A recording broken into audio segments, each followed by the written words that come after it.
Yo, what's up, brick fans? I'm back with a new video as I'm showing you this micro build by dOvOb, and this is the Empire State Building. And this building is massive. It has by far the most pieces and the tallest building I've built so far. And it is a massive build, a lot of details. You can start looking at the front. The terrain is more basic, so there is a really nice fountain in the front, some light poles, and then a couple of trees, and that's about it. There is nothing else that this build has on either side. And you can just see how this build is built in sections. So you first build the base, and then you just build your way up. Really like these candle pieces in white that have that nice effect of detail. And you can just see all the windows that line the full building. This is definitely one of those builds that if you don't like repetition, you're definitely not want to get this set, because this full thing is repetitious because it is a skyscraper and every side basically looks the same or similar. So there are a lot of windows and you build up pretty fast, so a lot of the pieces in this build are pretty big, so you place multiple bricks at the same time and the build goes up pretty fast because it is so tall that you need more pieces to make it if you're using smaller bricks. So just taking a look at the side, you can just see how glorious it looks, and the spire looks pretty nice as well. The sides look basically the same, nothing different on the sides as well. Just the nice details that go all the way up.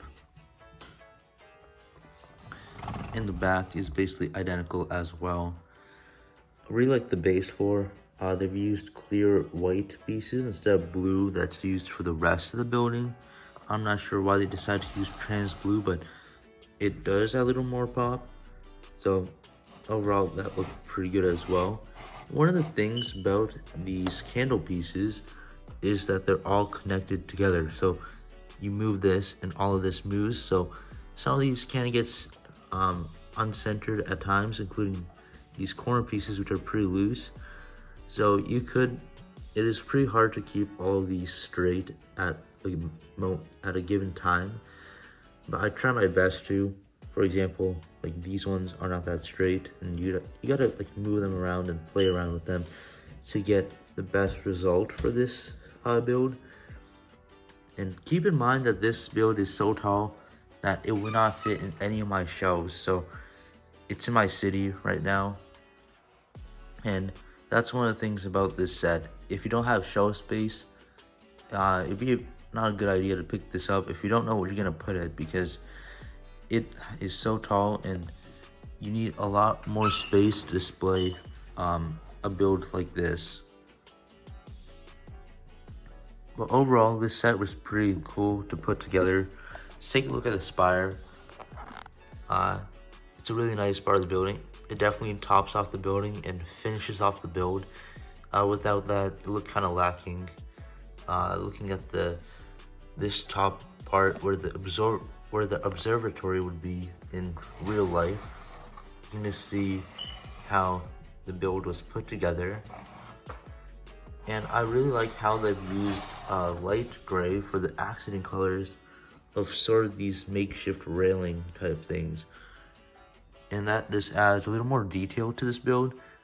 Obviously, for the ground, they've used dark gray on the building. But I wish that they tiled off this top part, because there's a lot of exposed studs, and taking a look at the rest of the building, you can see how smooth these balcony type things are, and they just look a lot more clean. So I wish that the designer would have done that. But overall, this build is pretty nice to put together. I did struggle at some times with unclear instructions and repetition, and it's just a really long build. And I know this won't be a build for everyone, but if you want the Empire State Building and you like New York City, I feel like this is a must buy. Let me know what you think about this video. Remember to like and subscribe, and I'll see you guys in my next video.